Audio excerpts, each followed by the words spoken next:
Reducing outpatient waiting time of an ear, nose, and throat clinic with Simio modeling. A little background. To start, the UK Parliament has just put in a law, the Patients' Charter.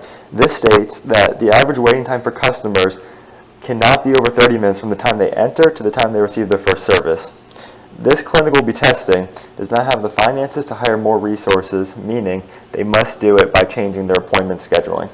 This clinic also uses a mixed appointment scheduling system, which often conflicts with one another and increases waiting times.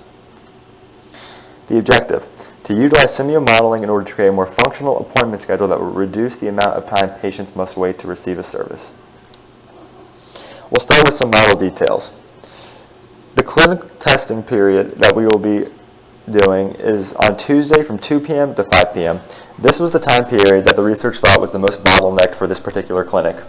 We'll be focusing on finding the average total time spent in the clinic, the average time patients wait until their first service, and the percent utilization of each clinic worker in the system.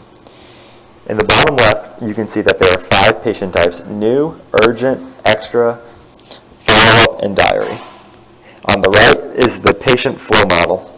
The patients all arrive at the same spot and go to the receptionist. From here, they can either go to audio or go right to the consultants, and from there, they can either go back to audio, to DWACS, to the anesthetic, and they eventually go back to consultants who tell them they can either leave or receive another service.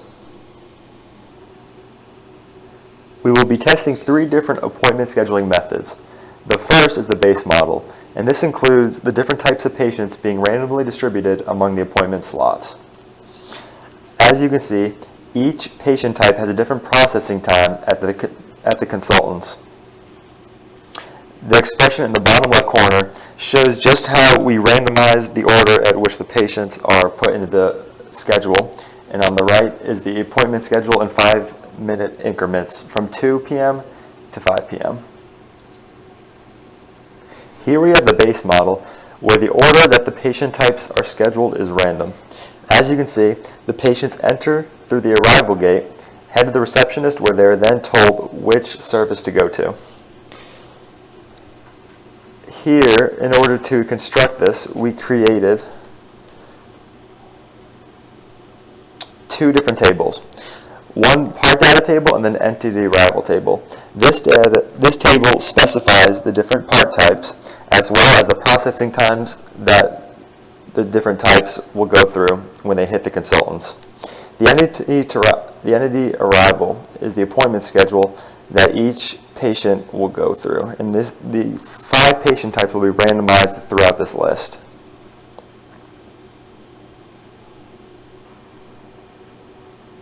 The second appointment scheduling method organizes the patient types into blocks. For example, all new patients arrive every 5 minutes between 2 and 2:40, and then all follow-up patients arrive between 2:45 and 3:25, and it goes on.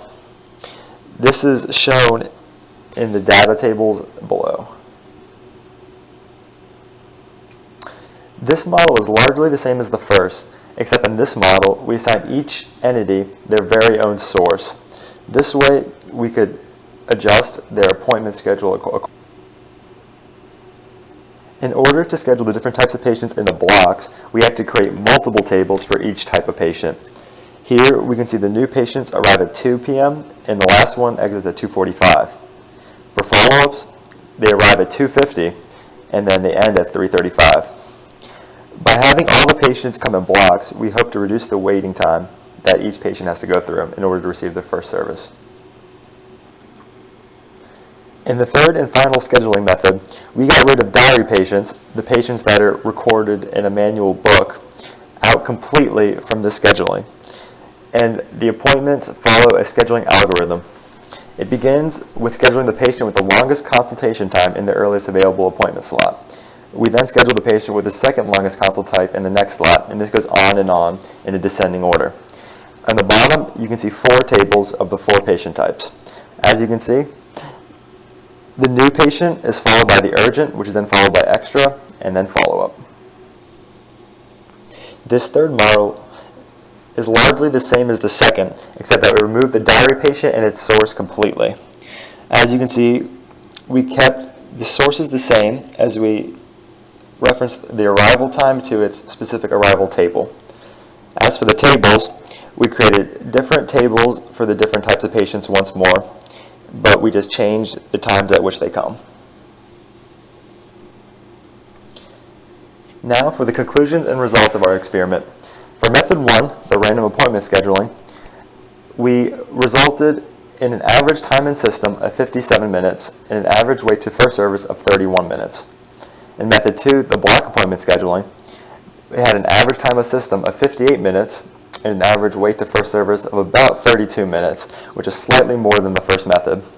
Method 3, the method that reduced the outpatient waiting time the most and was the one where we descended the order of consultation times, had an average time in system of 59 minutes, but had an average wait to first service of 25.9 minutes. This, therefore, met the requirements of the patient's charter of the government. On the bottom chart, we can see the utilization, or the percent of time working for each member of staff. Lesson learned.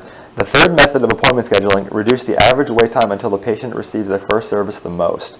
The ENT Clinic can now successfully reduce their outpatient waiting time without added resources. It can be assumed through the various experiments that the removal of the diary type patient was the main cause of the reduced waiting time as opposed to the other two methods. And finally, Simio is a great way to model and experiment a business to try to optimize and make the business more efficient.